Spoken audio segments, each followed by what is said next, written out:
I feel that we are different than most other YouTube shows because we read our comments. First and foremost, I think we brought this up before. Derek is the comment king or queen, depending on what you want to call it. He will send us every comment in our group Facebook chat, and it's quite fun. But I love this one that you found right before we started this. Yeah. Well, I will say also, even when you're being mean, we read them to each other and we laugh. So kind of like mean tweets. This one is not. Divine Miss Z 3118. Thank you for your comment and watching. She wants to know, why is the theme song such a banger? I start dancing every time. You've made fun of me for this before because we will do like a live stream and we play that for like a minute straight, and I'm just like, before the show, like it just amps me up. It's like upbeat. Derek wrote an entire song about being in a treehouse during it. That's right. I did. It is a banger, and that's why we keep it for this show, and that's why it continues to be our theme song. So cue the music.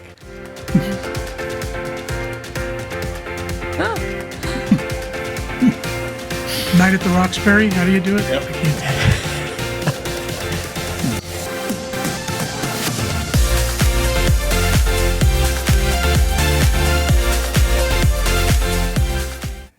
Hey everybody, and welcome to this week's episode of the DVC Show. I'm your host, Paul Krieger, joined as always by my lovely wife, Amy Krieger. Hello. We've got John Sakari, Big Fat Panda, with us.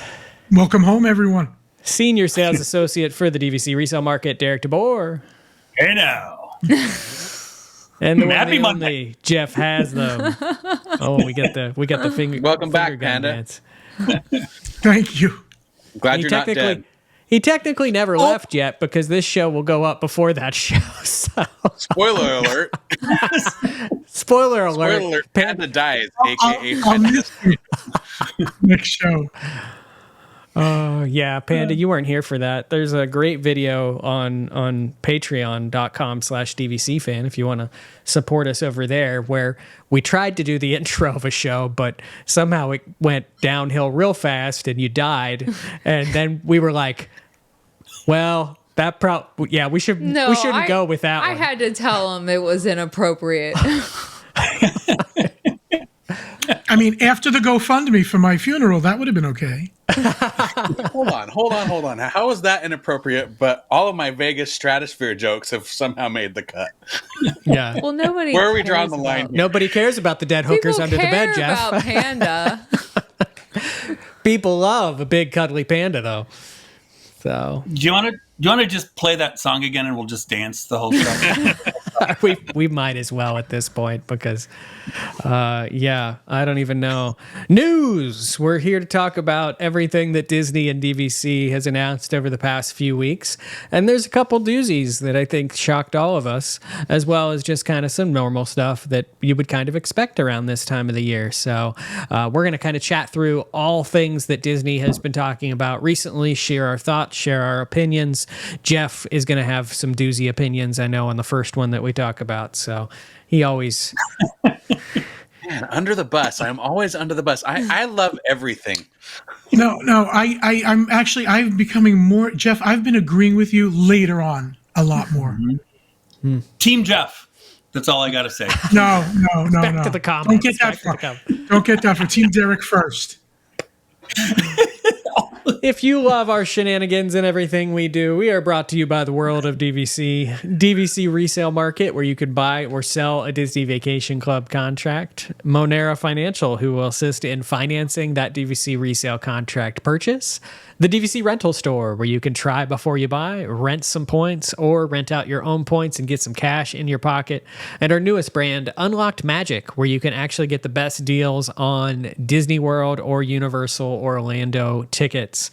Unlockmagic.com/DVC fan. I promise you, just go there, compare those prices to other ticket prices. You'll be blown away. So head over there as well. We are talking news this week, as I mentioned, to kick off the show, although we have not talked about that at all yet. Mainly have just talked about a theme song and Panda dying and other stuff. So we're sorry about that, but we'll get to the important parts of the show. So I'd just like to back up to what feels like is almost a month ago at this point, maybe 3 weeks or so, and it was 8:30 or so in the morning. I think I was editing either an episode of this show or one of our other videos, and Amy was screaming in the other room for some reason or another. Screaming is a strong word. Well, you have that teacher voice, so Speak with intent. intent to get Paul's attention. Let's put it that way.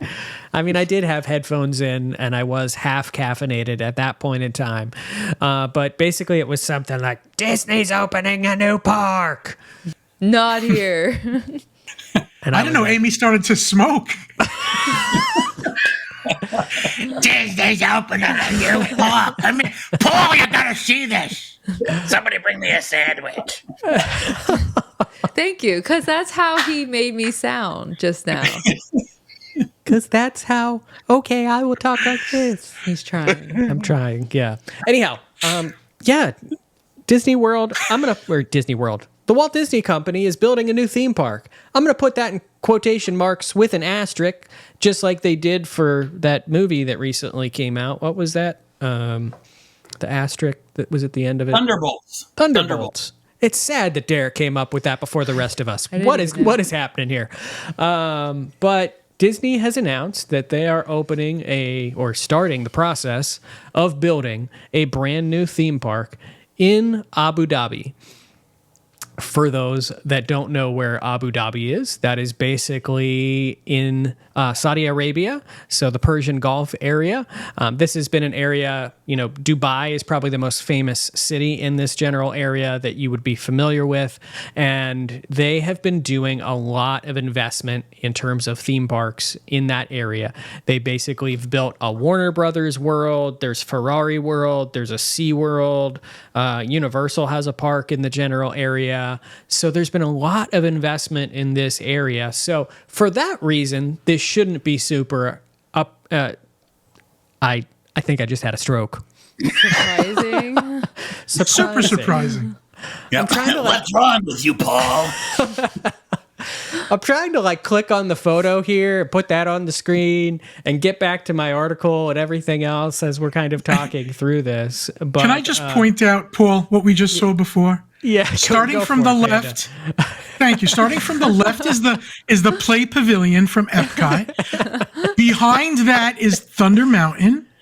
Go to the right, airs Tron, and then Expedition Everest after it. Come on. Yeah. That's this. And that's all inside, in case you can't tell. Yeah, this is the concept Please. art that we now have for Disney Abu Dhabi that they've named it. And I will agree with you, Panda. It looks like they basically said, please put all of the rides that we've ever built into ChatGPT and come up with an image that looks, like futuristic concept art. Yeah. So, Well, and on top of that, this is supposed to be an indoor park, but you can clearly see downtown Abu Dhabi or Dubai in the background with the Burj Khalifa. So is it's a it lot a of glass. dome? That's Are a we lot of finally glass getting the panels here, dome? Jeff. What's that? Clear dome. It's going to be a clear glass dome. A greenhouse? We call those greenhouses. Wow. All right. Well, for those of you that have not heard about this news, I apologize that you're hearing it from us first because we're just ripping it apart already. I'm going to read from the article that's up on DVC Fan a little bit while you continue to look at this beautiful concept art that I'm sure this park will never look like. But the Walt Disney Company announced a partnership with Mural, and basically they are designing a theme park in Abu Dhabi. So Mural is actually the company that has done all of those other parks that I mentioned earlier in this area. They are basically the investment fund that is taking the ownership interest in these parks. If you're familiar with Disney parks, this is a similar relationship as compared to Tokyo Disney and Tokyo Disneyland. Over there, essentially, there's a management wing, a management company that owns the parks, that pays for everything associated with the parks.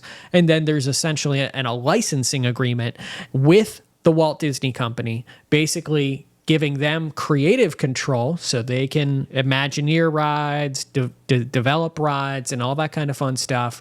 And then this company builds them.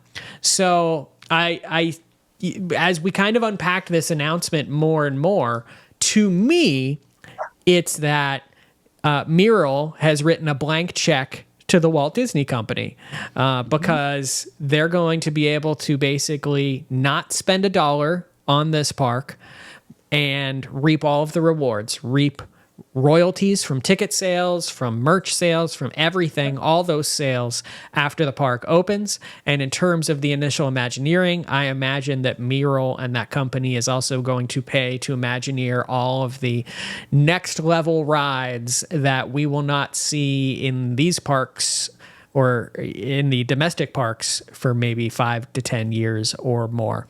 I feel like I've talked a lot about it so far. Let's go around the room, get initial impressions. Amy, what were your first thoughts when this came out?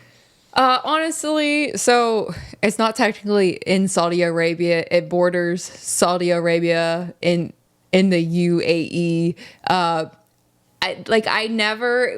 We have a giant map that hangs in our front room, and one of my I just adjusted it in the middle of the last show because it was crooked. He got up while Jeff was talking just to adjust that map. No reason he needed to do that. I'm sorry. I have my OCD OCD would do the same thing. Anyways, one of my favorite things is that we have push pins, and I put them in the map when we've been somewhere. I love traveling, seeing the world. And sometimes I'll look at that map and I'll say, okay, I really want to go here. Norway is so high on my list right now. Antarctica, Germany, Australia. So how about that theme park? I'm getting there. I have never, ever really said to myself that I want to go to the Middle East. And I think because there's this stigma of danger associated with the Middle East. Now, I will say that this location is not a dangerous area. Abu Dhabi, very close to Dubai. Our friend Jeff Gervasio, he stayed in Dubai for several weeks for work. He said it was one of the safest, nicest places he had ever been, with some of the most friendly people. So I do think that this location could be of interest to a lot of people who want to, see more of the world, still feel safe, be within a Disney bubble, or in this case, a Disney greenhouse. But that's all I got. I think I would go eventually after I see some of the other international places. Yeah, I mean, for us, I think it's risen on the list of places we would probably go first. I think it would be like, Disneyland Paris is high on the list. Tokyo Disneyland is high on the list. But this is probably a close third for us. And depending on what they open up and what they come up with here, it could move up on the list. Jeff, give us your thoughts. Yeah, I mean, I definitely didn't have it on my bingo card. When our chat blew up that morning, I thought it was a joke. And then I delved into it and I was like, oh no, Disney Parks blog actually posted this. So I think I was like you guys, I was completely shocked. Listen, I'm a completionist kind of person. I've talked many times about I have to stay at every Disney Vacation Club. I have to go to all the international parks. So at some point I'm going to want to do this. Having said that, it goes back to the optics thing that I've been talking about a lot with Disney versus Universal and stuff. I know that they're not paying for it. I know that another company's paying for it. I totally understand that, but it still looks bad when we have Figment here that hasn't been updated since 1942 before it even opened. And we can't get anything good here. We can't get anything good at Disney World, but they're fine to staff this out to other people. If that is truly the answer, why isn't Disney looking at brand sponsorship again for the rides here, like they used to do when FedEx, sponsored Space Mountain and all those kinds of things? I'm starting to feel like Disney World is the redheaded stepchild of the Disney company. We're fine to bring in the money. We can do our chores, but we're not going to be rewarded. We have to live under the stairs like Harry Potter, So all these technological advances that it sounds like they're going to make it. And Josh tomorrow in the opening or in the announcement really drove it home when he said, you know, this is going to be the best thing that Disney's ever done. Well, that's great. But guess what? Us here in the US have been Disney fans a lot longer than people elsewhere. And we are starting to feel cheated. At least I am. Fair point. That doesn't say I won't go. I'm going to go. Oh, this is interesting. I don't know if that's Derek loving the park. I think he because was I can't I can't imagine that Derek is about to agree with Jeff. That Yes. would be unheard of. I am. So I am. we're either in a parallel universe or something, but I will humor you and let you talk I anyhow. also don't see Derek on the first flight to Abu Dhabi. Abu Dhabi. We can't even get him to Disneyland. I know. He wouldn't get on the gondola. Yeah, it took 10 years to get him on the Skyliner. Dude won't stay at Bay Lake or Fort Wilderness. Yeah, I was like Jeff. Like I thought it was fake news. Like I thought it was a story like from The Onion. You know, at first I was like, oh wow, that's kind of interesting. But I think my initial reaction is just like Jeff. Like when I walk around the park and I see things, and Figment is a perfect example of that. And I walk around the boardwalk where I went a couple of weeks ago, and I'm looking at, okay, now Jelly Rolls is completely vacant. Big River Grill still has nothing. Atlantic Dance is still, two people in fanny packs at night dancing a salt and pepper songs on a Saturday night. That's all we have, and the fact that they're going to put some of the best minds that Disney has to build the most technology advanced park you guys have ever seen, and most of you will never see it. It does feel like kind of a kick in the pants, because I know for all the folks down here, in Florida, when the company's going through some hard times, what they had was Walt Disney World in Florida. That's what they had to get them through some pretty crazy rough times. And I feel like now we're just kind of like Jeff said, like a afterthought, like, oh, how do we appease them? I don't know. Put that Mandu and that baby Yoda on a thing, and we'll give them a new movie here, or we'll put some lipstick on this right here. Then we're going to tell them we're going to build a Villains Land, but that'll come probably after the park in Abu Dhabi opens, is when we're finally going to get Villains Land. So yeah, I mean, to me, to watching that grand announcement, spectacular, which was, by the way, spectacular. I have never seen a drone show like that in my life. But then it makes me go, oh my God, it makes the one that we had at Disney Springs last winter. That was cute. Oh, hold on. I think I'm backwards. So let me look at it like this way. So yeah, it just feels, I get why they're doing it, because like you guys said, and Paul and Amy, anybody, correct me if I'm wrong, which I probably am. Isn't this the same type of agreement that they have in Tokyo, right? To where Disney doesn't own the Tokyo parks, correct? Correct. Did you fall asleep when I talked about that earlier? Listen, I've done the same thing. Yes, I will reiterate yet again. But yes, it is the same relationship that they have with Tokyo. So, the secondary company, in this case, it will be Mural. They own the parks. They own everything. They are footing the bill for everything, and they will make a large amount of money off of it. And basically, Disney is getting a royalty check for what is sold with their name on it, the ticket sales. It is and this is the thing where, it's even funny. You look back through some of our recent shows, and I was actually talking to someone that reached out to us on Instagram, and you can see Disney fans have not had a lot to be excited about over the past few years. There's not been anything that we've been like, oh man, that's awesome. Even at this point, we're starting to pick apart, Villains Land. We're starting to pick apart these new worlds that they're bringing here to us. And yeah, you kind of have to look at the Walt Disney Company and just sort of say, yeah, I don't blame them for going elsewhere, because we haven't been that kind to them in any of the decisions that they've made.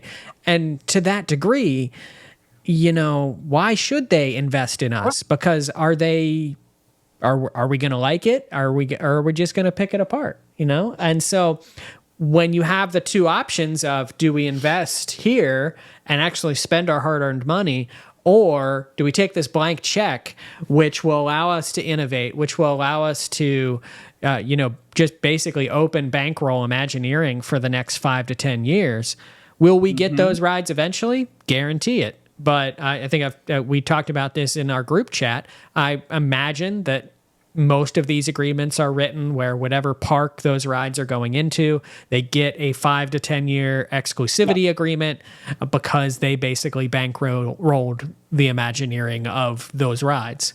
And then we sit at D23, 10 years later and get the announcement that, hey, Tron's coming to Florida. Yeah. What were you going to say, Derek? No.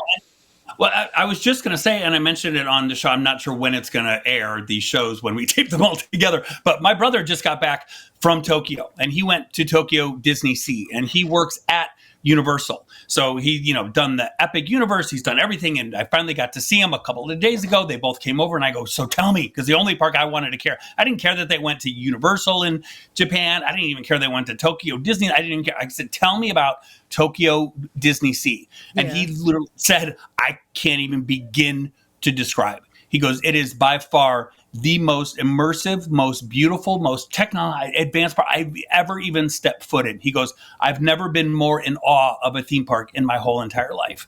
And that's when I was like, this whole news about this, it's like, hey, get ready. Many of you are not going to take the 87-hour plane ride to come here, but you're going to see, you can watch the rides on YouTube. They're going to be stuff that, the most technology advanced rides you've ever seen, that it ain't coming to Florida. Here's some Christmas lights on the, living with the land.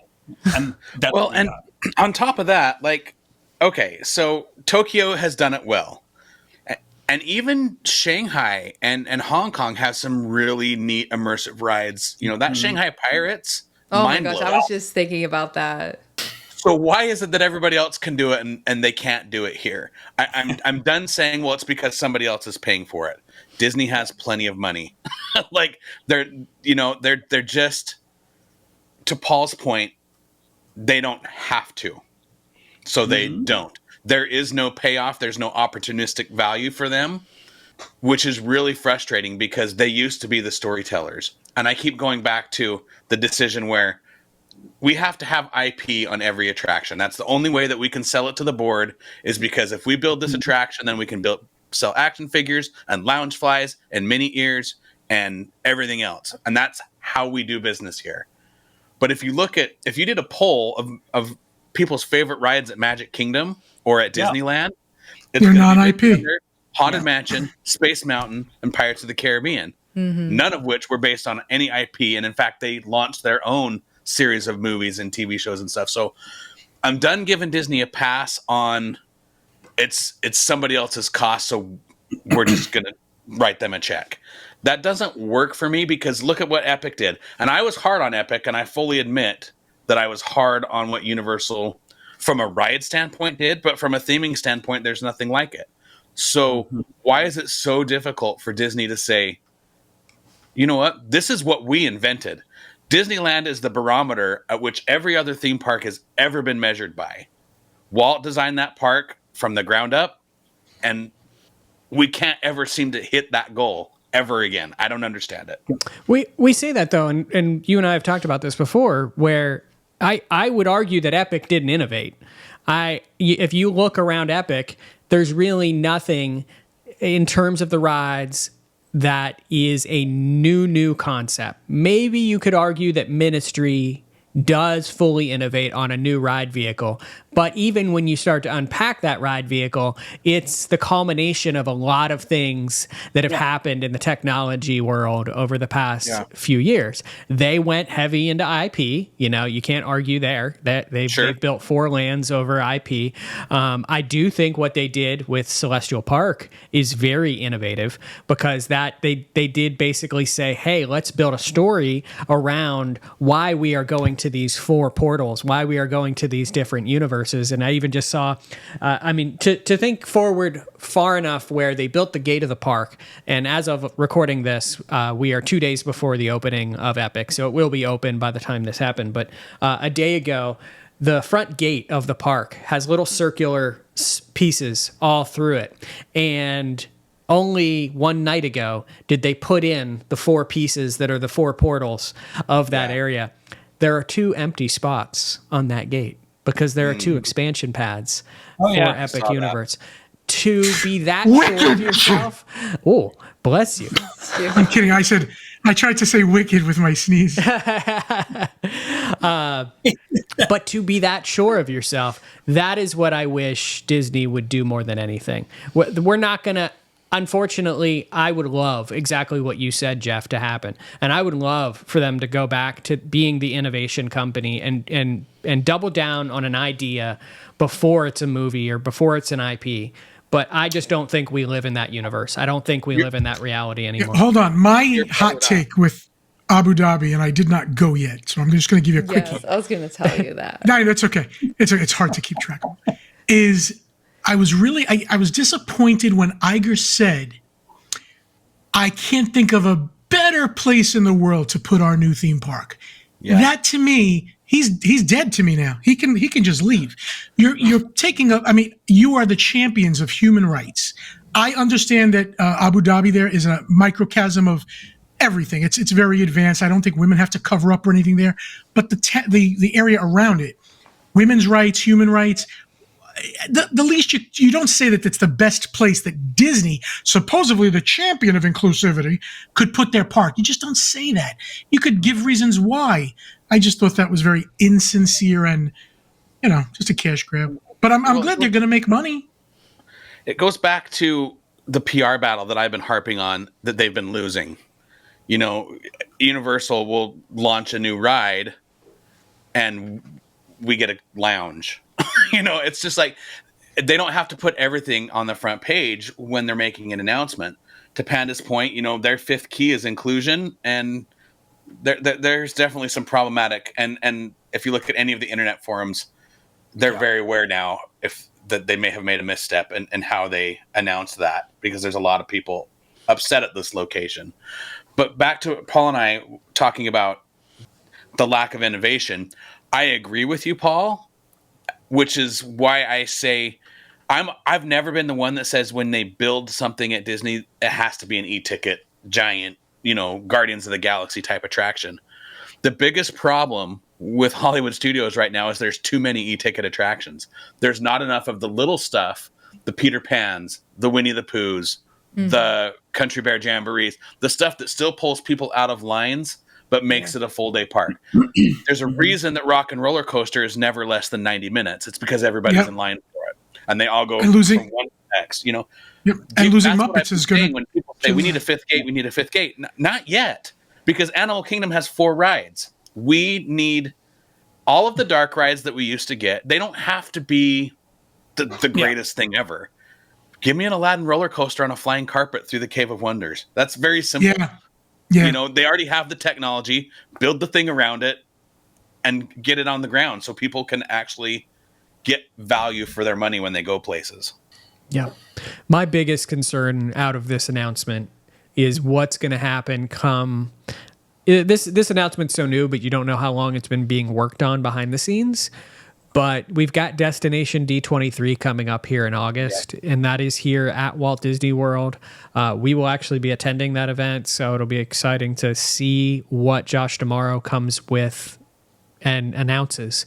But if he comes to Orlando, Florida, and doesn't talk, 90% about Orlando, Florida, and what's going to be going on here, and doesn't give us anything more than the one piece of concept art that we have on Villains Land, there has to be substance about these parks, or else the fan base is going to turn even more on them because, they just need some wins with the home audience, because this is what really relies on that too, on Abu Dhabi being successful too, is that these countries are relying on the American traveler, who is the person that spends the most money when it comes to vacationing and traveling and seeing the world.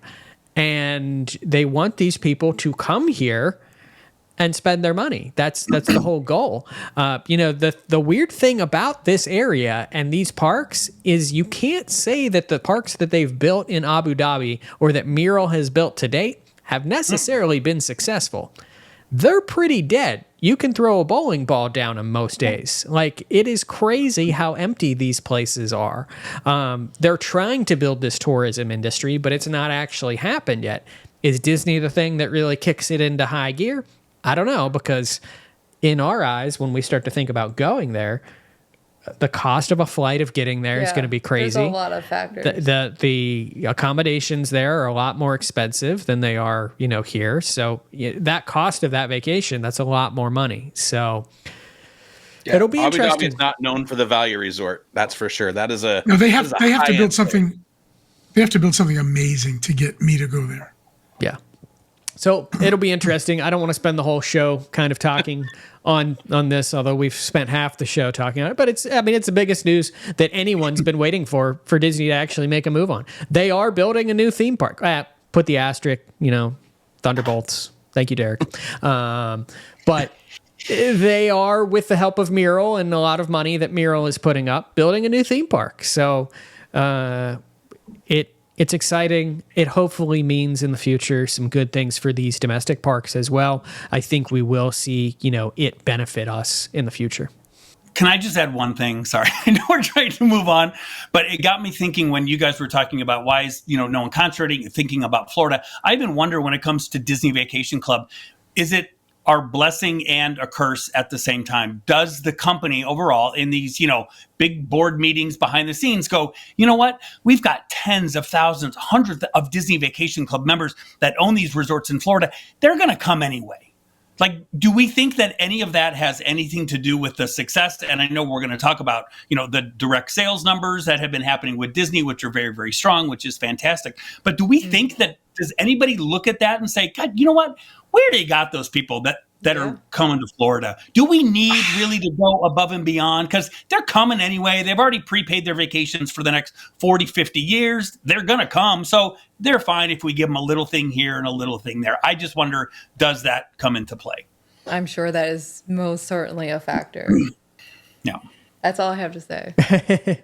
No. I mean, like, where else, they're selling you points. You're not buying points to go to Interval International and exchange them for somewhere else. So, yeah, that's a good point. Yep. Derek, that kind of moves us into our next topic a little bit. You mentioned this, and so I feel like it's the most logical pivot for us to move into. But something we monitor quarterly is Disney Vacation Club, whether or not they are mentioned in any capacity when it comes to the quarterly earnings reports that the Walt Disney Company puts out.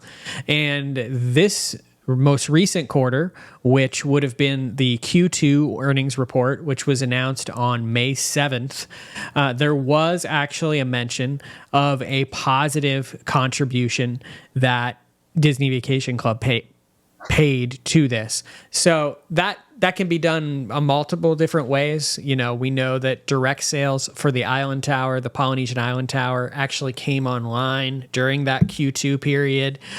So they might have been seeing a lot of the results of that. We also know, they've been just very much pushing people and selling a lot of contracts recently. So it all things considered, to your point, Derek, they are seeing a lot of success in the Disney Vacation Club brand. They're building a brand new resort, Lakeshore Lodge. It is flying up. It's already, 7 stories tall. And so I don't think we ever see another property at Walt Disney World that doesn't have a Disney Vacation Club component. And I think these domestic parks rely on Disney Vacation Club members because that they're going to come back again and again. And if they don't, we brought this up in kind of our conversations about Abu Dhabi and how it relates to Disney Vacation Club members. There will most definitely be an easy way for you to exchange your points to book an Abu Dhabi vacation, because they can then take those points and rent those points themselves and basically sell cash rooms, which is another way that Disney Vacation Club makes a lot of money, gets around a lot of tax loopholes. They don't have that, you're still paying for the maintenance fees, which is paying for the mousekeeping and the upkeep of the resort. So it's, on paper, it's just a no-brainer for them. Yeah. And I don't think easy doesn't mean cheap. No. But Yeah, they'll make it so you can. Yeah, they'll make it an option, just like they most recently. I think they most recently expanded their options at Disneyland Paris, and it was like, oh did, yeah, yeah. but that takes 5 years of my points just to go for a 4-day vacation out to Disneyland Paris, and even then, I'm not getting tickets, which it's just it's a racket. Did you know if you buy direct, you can use your direct points to go on a Blue Origin space flight with Katy Perry. So just so you know, it's awesome use of points. Did she really go to space? That's a whole other stuff. That's A whole other. Yeah. I don't know about that. Amy, we recently stayed in a 1-bedroom at Bay Lake Tower, a refurbished We 1-bedroom at Bay Lake Tower. And you've gotten a question about refurbishments pretty frequently recently, haven't you? We have, yeah. And we talked about this on our live show as well. So forgive me for the repeat. Some people don't do the live thing, but anyway, Bay Lake Tower is coming along. And we're going to talk about refurbishments, I think, in general. I think you're going to put the schedule up. Yeah, that would be helpful. So actually, let's just start. Bay Lake's not on there, huh? Because it's from last time. So Bay Lake is going to be wrapping up. The projected completion date for Bay Lake Tower is September. We noticed that if you're staring head on at the resort, the entire right side has been completed. The left side, they started at the top. They're working their way down. When we were there last week, they were on floor 11. So with that said, Bay Lake is moving along, and it is one of the best refurbishments I've seen in a long time. Like, I know Derek's not all about Bay Lake Tower, but I feel like you need to check out a 1-bedroom theme park view that's been refurbished. They're pretty nice. I will be more than happy to do that with someone else's points. Absolutely. You heard him, Paul. We've got Grand Californian that is it started later after Bay Lake, but they're moving along. Unfortunately, there is a lot. They're basically done. I'm Are they? pretty Well, sure. it is small, so Yeah. we do have to keep that in mind. We're talking like 20, 27 or something of each category, 2 grand villas. So Grand Cal does have some, I know the words, controversy around it, as a lot of members are noticing that, this is a hard goods refurb, and yet they didn't redo the bathroom, the tiles, the bathroom. Everything is the same old, what was there before. Now, we haven't seen it in person for ourselves, so we haven't really said a whole lot. Paul's written some articles and brought it to light and asked questions. Is it done? Is it delayed? We're starting to hear from members of the DVC fan community that they are being told that it is completed and that is the completed look. But we are going to be there. We're staying for 3 nights next month. So we are going to investigate it a little bit more and just see, how the refurbishment went. Is it up to the standards that owners of that resort should expect? We've got Copper Creek coming up. That has not started yet, correct? It is not. They've been starting to stage some stuff for it, but we expect it to start at least sometime here this summer. They have started refurbishment on Wilderness Lodge, which, that's just kind of part of this, is that they refurbish, certain spaces or certain restaurants. So what is the Whispering Canyon is actually shut down currently, and that is going through a refurbishment project. So I imagine that they should be getting started on this very, very soon, and then we'll start to see, this is a soft goods refurbishment. It's going to be a soft goods. And honestly, out of all the resorts that are upcoming for refurb, I think Copper Creek looks the best right now as it is. So soft goods coming up. I wouldn't expect major changes, just textiles and things. The tree houses are finally coming up. They were on a different refurbishment schedule than the rest of Saratoga. That is going to be a hard goods a refurb, and we did do our DVC Fan Summerfest, our second one last year, in a tree house. And so we had some tours and a live show from there. So you can go back and look at those just to reminisce about what they used to look like, or they look like still. But I'm excited to see what those look like after they get refurbished, because I really loved the tree houses. Kidani and Jumbo House, Animal Kingdom Villas, they're coming up on a hard goods. I don't expect we see that starting until end of the year. Kidani's going to be first, then Jumbo House. Those are definitely in need of a refurbishment.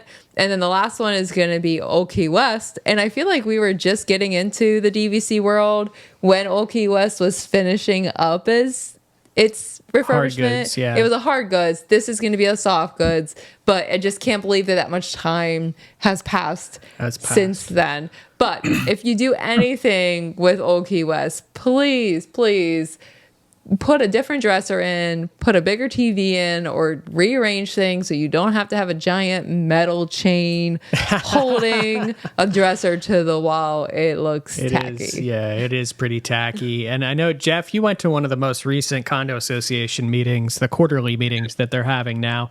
And I think one of the big controversies with Old Key West, it is the only property to not have the Murphy pull-down beds as of right now, which desperately needed, I think, when you would look at a 1-bedroom or a 2-bedroom at Old Key West.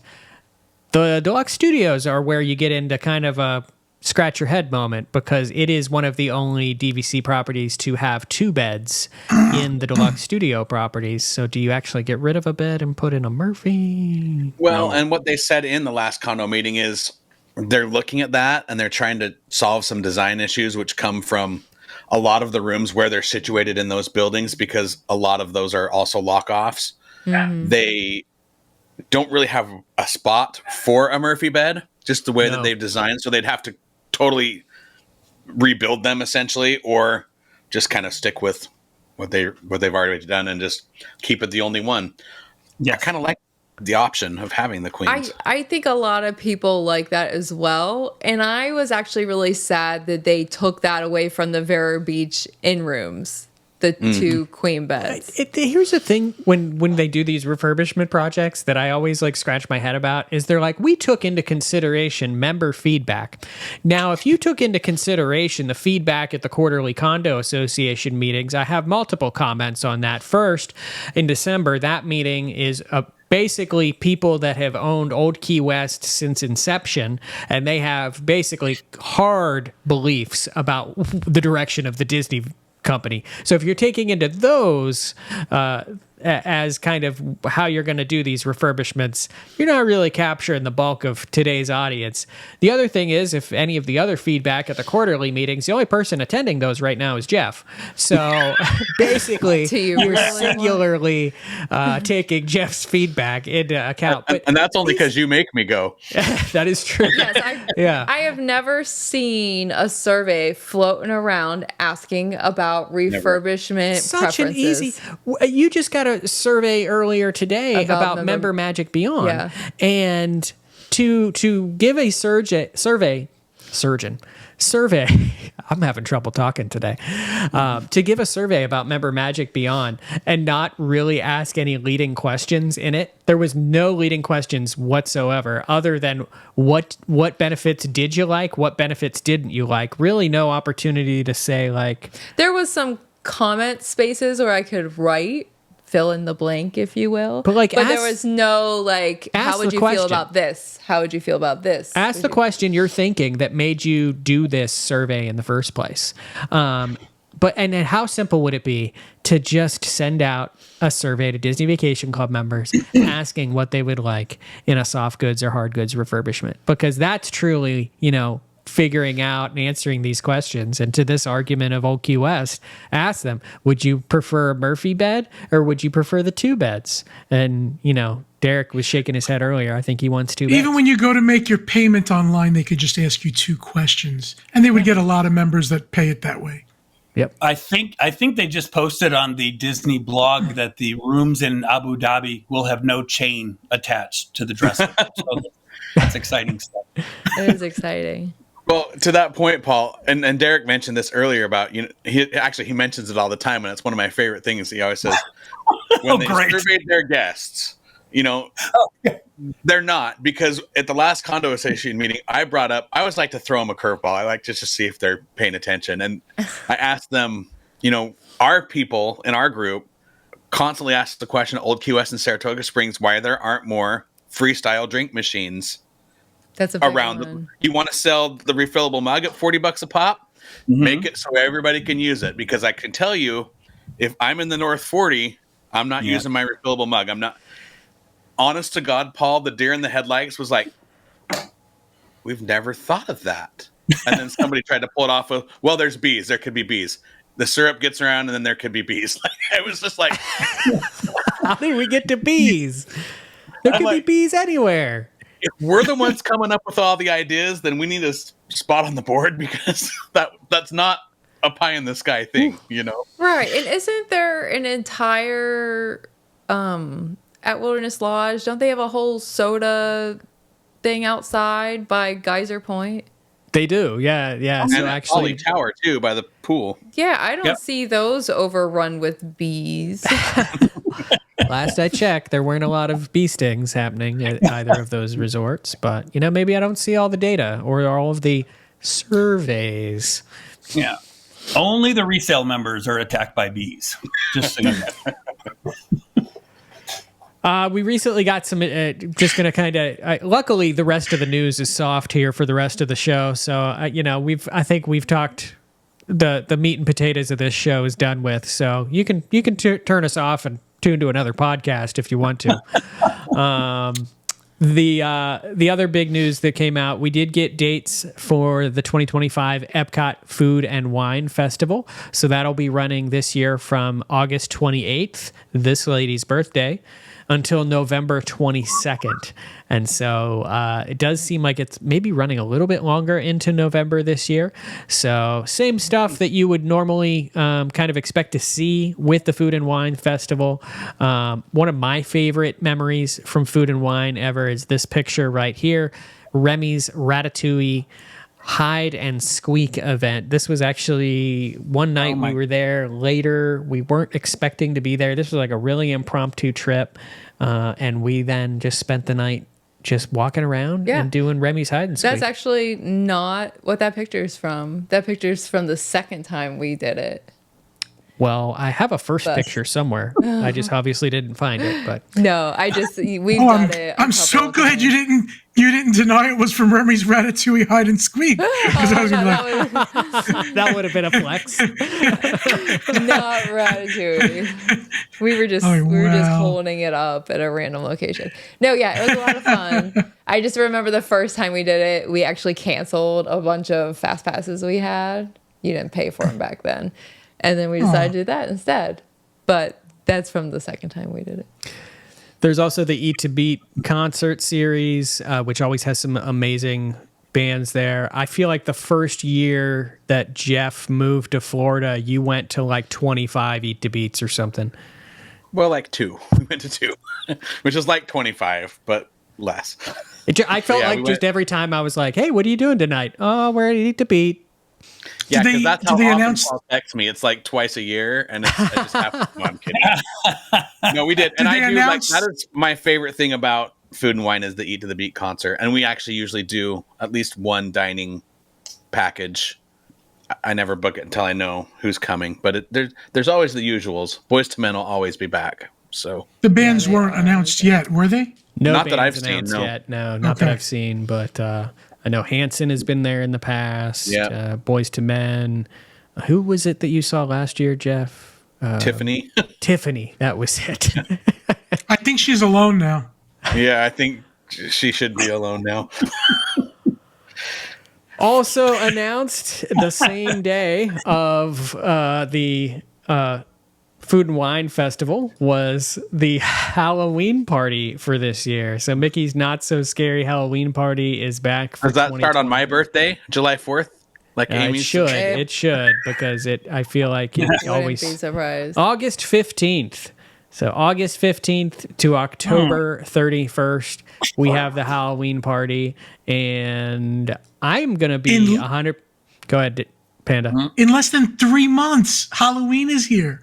Yeah. I know. I also like how they use like halfway to Halloween to be the announcement of this when it only starts 3 months later. So Yeah. everything with the Halloween party had basically been the same. The only major difference that was announced was that Jack Skellington was getting a new head. He looks great. He does. The new one. Does it not make you wonder, like, what was the struggle for so many years? And how did the first one get approved? It's just uncannily horrible. Yeah. Because they did a poll and they listened to their guests and what they said. This whole crew went to the Halloween party last year together, and we had a wonderful time. And so that video is up on this DVC fan YouTube channel if you want to go back and watch our experience. I'll be honest, I don't have any plans to go to a Halloween party this year. Do any of you? I'm not going to go this year. Panda's going. I'm trying the Poly Tower in August, and we booked the Halloween for that night. So it was nice. Yeah. I think if we do something like we did last year as like a group party, I would really like to do like a group Christmas party, or if they bring back Jollywood Nights, I think we would all do a group Jollywood Nights, and then we can get a Bay Lake Tower, like 3-bedroom Grand Villa for the night. That'll get Derek to check that resort off the list, get him back into Bay Lake Tower finally. So yeah, when it comes to the prices of these hard ticket events, I can't, as a local, justify doing a Christmas party and a Halloween party in 1 year. So we did Halloween last year. If we do Christmas, then we're definitely skipping the Halloween this year. They're very expensive. Was last year the year that we did Halloween twice? Or was it the year before? It was the year before, right? Because we took my mom. Yeah, we Do you did remember it the once, year? and then we did. Do you remember the year you could buy unlimited Halloween? Like you could go to every Halloween party for that was during that was the Boo Bash. Yeah, which was a little different. Right. Not that it wasn't. I mean, that would be a good deal if you didn't have an annual pass and you just wanted some evenings to go and ride things. Yeah. It always makes me laugh every year when the prices come out and you read everybody complaining about it and say, "Oh my God, it's so expensive. I'm not going." Walt would be rolling over in his grave, constantly doing 360 spins, and then the next thing you know, sold out. So of course they're going to keep raising the prices. People keep going. Quick question, Panda and Derek, do you both have universal annual passes or no? Yes. You don't, but you do. Okay. The Premier Pass is pretty amazing. We need to go do Halloween Horror Nights together, I feel like. Oh, that I always go to. Yeah, that's let's plan it. That's Derek's one universal thing. That's my one universal time of the year. That's my one time of the year. I go, love everything about it, and then I go, I will see you next year. That's what I do. I'm just going to warn you, if you record me in a house, you're not going to be able to use it. But you can't record in the house. I tried that last year. Good. I'm even audio. I autonomously curse to protect myself. I do. Oh God, you should hear me. I'm terrible. Well, you all should like still go together and do a vlog, and I'll enjoy watching. Amy and I enjoy watching it from the comfort of our house. So you will love it because I scream like Jeff at a Tiffany concert. It's out of control. It's so crazy. Oh, we're dancing again. Oh no, here we go. Something that Jeff, Amy, and I will be experiencing in a little over two or 3 weeks here now, I'm pretty sure, is the Disneyland 70th celebration. So we are actually headed out to the West Coast, and we are going out there to see all things Disneyland 70th. So Amy mentioned earlier that we are going to be staying at the Grand Californian. Jeff, you're at Disneyland Hotel, correct?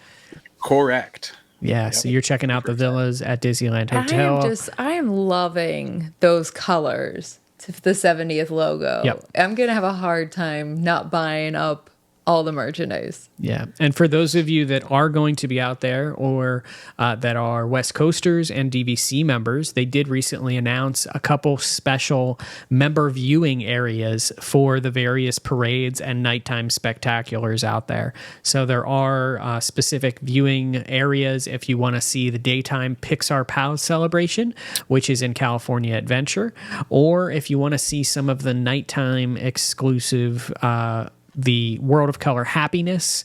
You've got the Paint the Night Parade and Wondrous Journeys back over at Disneyland Park. And so they have special roped off areas for Disney Vacation Club members. You do have to earlier in the day get a wristband for those areas. So there is information about qualifying for that and how you get your wristband and how you can go to the specific area. That is all over on our DVC fan website, so dvcfan.com if you are interested in that. But just kind of a cool little bone that they threw to us DVC members. Yeah, I'm bummed that we don't get any of the good ones when we go, but we'll be fine.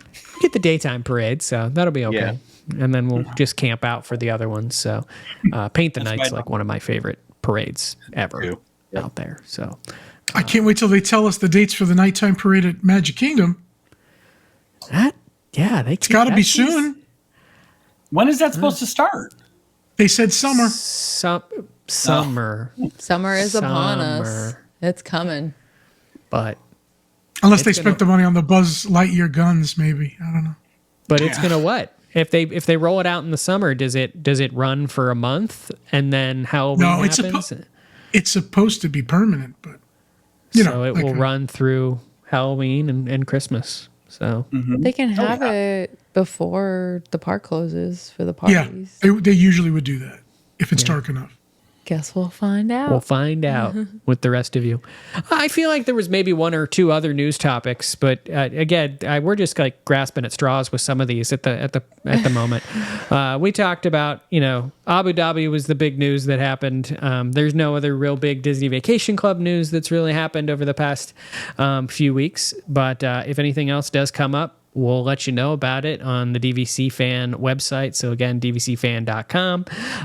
Also, if you love our content, support us over on our Patreon community, patreon.com/DVCFan. But I think that's going to do it for this week's episode of the DVC show. We hope you enjoy it, and I hope that you dance through this outro. We'll see you next Monday. Oh my goodness. Gotta be terrible dancing.